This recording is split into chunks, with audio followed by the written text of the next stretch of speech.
අද වීඩියෝ එකෙන් කතා කරන්න යන්නේ 2026 උපාධි ගුරු විභාගයට අනිවාර්යයෙන්ම බලා ගන්න ඕන ප්‍රශ්න 44ක්. එමු ප්‍රශ්න ටික.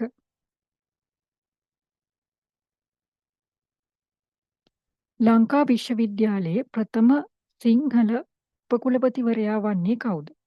ලංකා විශ්වවිද්‍යාලයේ ප්‍රථම සිංහල උපකුලපතිවරයා වන්නේ කවුද? සර් නිකලස් සාටිගල මහතා. සර් නිකලස් සාටිගල මහතා. ඊළඟ ප්‍රශ්නේ ලංකා විශ්වවිද්‍යාලයේ ප්‍රථම උපකුලපතිවරයා වන්නේ කවුද? ලංකා විශ්වවිද්‍යාලයේ ප්‍රථම උපකුලපතිවරයා වන්නේ කවුද? ශ්‍රීමත් අයිව ජෙනින්ග්ස්. ශ්‍රීමත් අයිව ජෙනින්ග්ස්. මොරටුව විශ්වවිද්‍යාලයේ ප්‍රථම උපකුලපතිවරයා වන්නේ. මොරටුව විශ්වවිද්‍යාලයේ ප්‍රථම උපකුලපතිවරයා වන්නේ මහාචාර්ය විලී මෙන්ඩිස්. මහාචාර්ය විලී මෙන්ඩිස්. ලංකා සාගර විශ්වවිද්‍යාලය පිහිටා ඇත්තේ. ලංකාවේ සාගර විශ්වවිද්‍යාලය පිහිටා ඇත්තේ තංගල්ල. තංගල්ලේ තමයි ලංකාවේ සාගර විශ්වවිද්‍යාලය පිහිටලා තියෙන්නේ. විවෘත විශ්වවිද්‍යාලය ආරම්භ කළ වර්ෂය වන්නේ. විවෘත විශ්වවිද්‍යාලය ආරම්භ කළ වර්ෂය වන්නේ 1980. 1980 ඉදි තමයි විවෘත විශ්වවිද්‍යාලය ආරම්භ කරන්නේ. ලංකාවේ ප්‍රථම හරිත විශ්වවිද්‍යාලය පිහිටියේ කොහේද? ලංකාවේ ප්‍රථම හරිත විශ්වවිද්‍යාලය පිහිටියේ කොහේද? හෝමාගම පිටිපන ප්‍රදේශයේ. හෝමාගම පිටිපන තමයි ලංකාවේ ප්‍රථම හරිත විශ්වවිද්‍යාලය පිහිටලා තියෙන්නේ. විද්‍යාලංකාර පිරිවෙන ආරම්භ කළ වර්ෂය. විද්‍යාලංකාර පිරිවෙන ආරම්භ කළ වර්ෂය 1875. 1875 දී තමයි විද්‍යාලංකාර පිරිවෙන ආරම්භ කරලා තියෙන්නේ. පාසල් කොමිසම ඇති කළ වර්ෂය. පාසල් කොමිසම ඇති කළ වර්ෂය 1834. 1834 දී තමයි පාසල් කොමිසම ඇති කරලා තියෙන්නේ. සිසුන්ට නොමිලේ පාසල් පොත් දීම ආරම්භ කළ වර්ෂය. සිසුන්ට නොමිලේ පාසල් පොත් දීම ආරම්භ කළ වර්ෂය 1980. 1980 දී තමයි නොමිලේ පාසල් පොත් දීම ආරම්භ කළේ. ලංකාවේ අධ්‍යාපන දෙපාර්තමේන්තුව ආරම්භ කළේ 1899 දී. 1899 දී තමයි ලංකාවේ අධ්‍යාපන දෙපාර්තමේන්තුව ආරම්භ කළේ. ශ්‍රී ලංකාවේ ප්‍රථම අධ්‍යාපන අමාත්‍යවරයා කවුද? ශ්‍රී ලංකාවේ ප්‍රථම අධ්‍යාපන අමාත්‍යවරයා කවුද? CWW කන්නංගර මහතා. නිදහස් අධ්‍යාපනය ආරම්භ කළ වර්ෂය. නිදහස් අධ්‍යාපනය ආරම්භ කළ වර්ෂය. ඒ තමයි 1945. 1945 දී තමයි නිදහස් අධ්‍යාපනය ආරම්භ වෙන්නේ. ප්‍රථම අධ්‍යාපනයේ පියා ලෙස සැලකන්නේ කවුද? ප්‍රථම අධ්‍යාපනයේ පියා ලෙස සැලකන්නේ කවුද? ප්‍රයිමරි එඩියුකේෂන් කියන එක හෙන්රි ස්ටීල් ඕල්කට් මහතා. හෙන්රි ස්ටීල් ඕල්කට් මහතා. බෞද්ධ අධ්‍යාපනය වෙනුවෙන් කටයුතු කළ ඇමරිකානු කාන්තාව කවුද? බෞද්ධ අධ්‍යාපනය වෙනුවෙන් කටයුතු කළ ඇමරිකානු කාන්තාව කවුද? හෙලේනා බ්ලැවැට්ස්කි මහත්මිය. හෙලේනා බ්ලැවැට්ස්කි මහත්මිය. ලංකාවේ ප්‍රථම විදුහල්පතිනිය කවුද? ලංකාවේ ප්‍රථම විදුහල්පතිනිය කවුද? ඒ තමයි අනුලා මැණිකේ උදලාගම මහත්මිය. අනුලා මැණිකේ උදලාගම මහත්මිය තමයි ලංකාවේ ප්‍රථම විදුහල්පතිනිය. ලංකාවේ අධ්‍යාපන දිස්ත්‍රික්ක ගණන කීයද? ලංකාවේ අධ්‍යාපන දිස්ත්‍රික්ක ගණන 30යි. ලංකාවේ අධ්‍යාපන කලාප ගණන කීයද? ලංකාවේ අධ්‍යාපන කලාප ගණන කීයද? දැනට අධ්‍යාපන කලාප 100ක් තියෙනවා. රජයේ පාසල් ගණන කීයද? දැන් වෙනකොට පාසල් 10096ක් තියෙනවා. රජයේ පාසල් ගණන 10096යි. දැන් වෙනකොට ජාතික පාසල් ගණන 396යි. ලංකාවේ ජාතික පාසල් ප්‍රමාණය 396යි. ජාතික පාසලක් වීමට අවශ්‍ය අවම ළමුන් ගණන කීයද? ජාතික පාසලක් වීමට අවශ්‍ය අවම ළමුන් ගණන කීයද? අවම ළමුන් ගණන තමයි 2500. 2500. වැඩිම පාසල් ගණනක් ඇති දිස්ත්‍රික්කය කුමක්ද? වැඩිම පාසල් ගණනක් ඇති දිස්ත්‍රික්කය තමයි කුරුණෑගල දිස්ත්‍රික්කය. පාසල් 871ක් තියෙනවා. වැඩිම පාසල් ගාණක් තියෙන කුරුණෑගල දිස්ත්‍රික්කයේ.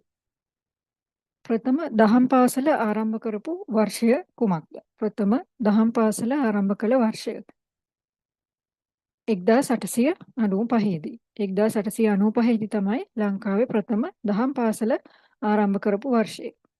ලංකාවේ ප්‍රථම දහම් පාසල තමයි ගාල්ල විජයානන්ද දහම් පාසල. ගාල්ලේ තියෙන විජයානන්ද දහම් පාසල තමයි ලංකාවේ ප්‍රථම දහම් පාසල. ලංකාවේ ප්‍රථම විභාග කොමසාරිස් ජෙනරාල්වරයා කවුද? ප්‍රථම විභාග කොමසාරිස් ජෙනරාල්වරයා තමයි ආතර් වෙදමුල්ල මහතා. ආතර් වෙදමුල්ල මහතා තමයි ලංකාවේ ප්‍රථම විභාග කොමසාරිස් ජෙනරාල්වරයා. වර්තමාන විභාග කොමසාරිස්වරයා කවුද? ශ්‍රී ලංකාවේ වර්තමාන විභාග කොමසාරිස්වරයා 2025 අවුරුද්දේ මේ තමයි ලංකාවේ ප්‍රථම කාන්තා විභාග කොමසාරිස්වරයා. ඒ තමයි AKS ඉන්දිකා කුමාරි ලියනගේ මහත්මිය. ඉන්දිකා කුමාරි ලියනගේ මහත්මිය. දේශීය විභාග ක්‍රමය ලංකාවේ ආරම්භ කරපු වර්ෂය දේශීය විභාග ක්‍රමය ආරම්භ කරපු වර්ෂය තමයි 1862. 1862 දී තමයි දේශීය විභාග ක්‍රමය ආරම්භ කරලා තියෙන්නේ. අධ්‍යාපන ප්‍රකාශන දෙපාර්තමේන්තුව පිහිටලා තියෙන්නේ කොහේද? අධ්‍යාපන ප්‍රකාශන දෙපාර්තමේන්තුව පිහිටලා තියෙන්නේ බත්තර මුල්ලේ. බත්තර මුල්ලේ තමයි අධ්‍යාපන ප්‍රකාශන දෙපාර්තමේන්තුව පිහිටලා තියෙන්නේ.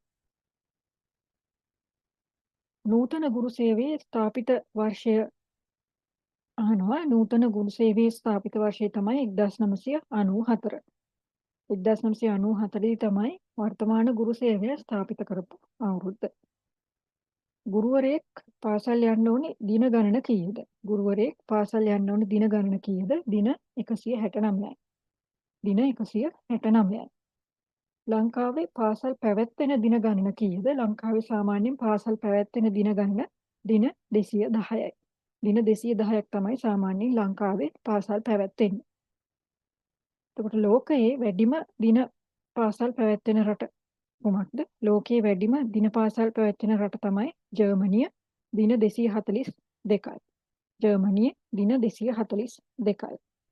ශ්‍රී ලංකාවේ පළවෙනි මධ්‍ය මහාවිද්‍යාලය කුමක්ද? ශ්‍රී ලංකාවේ පළවෙනි මධ්‍ය මහාවිද්‍යාලය කුමක්ද? ඒ තමයි මතුගම කන්නංගර මධ්‍ය මහාවිද්‍යාලය.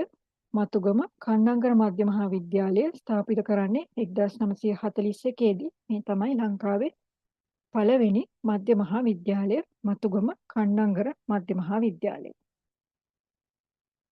අඩුම පරිගණක සාක්ෂරතාවයක් පවතින පළාත.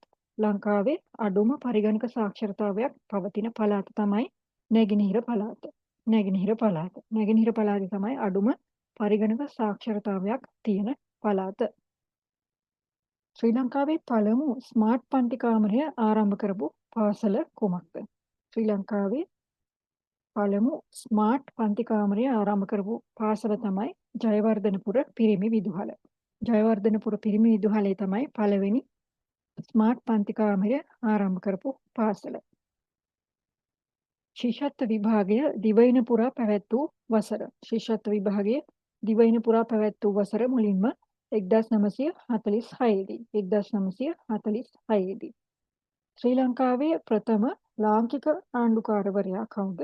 ශ්‍රී ලංකාවේ ප්‍රථම ලාංකික ආණ්ඩුකාරවරයා තමයි ශ්‍රීමත් ඔලිව ගුණතිලක මහතා. ශ්‍රීමත් ඔලිව ගුණතිලක මහතා තමයි ප්‍රථම ලාංකික ආණ්ඩුකාරවරයා.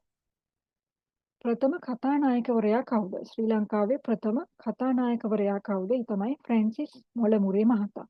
ෆ්‍රැන්සිස් මොලමුරේ මහතා.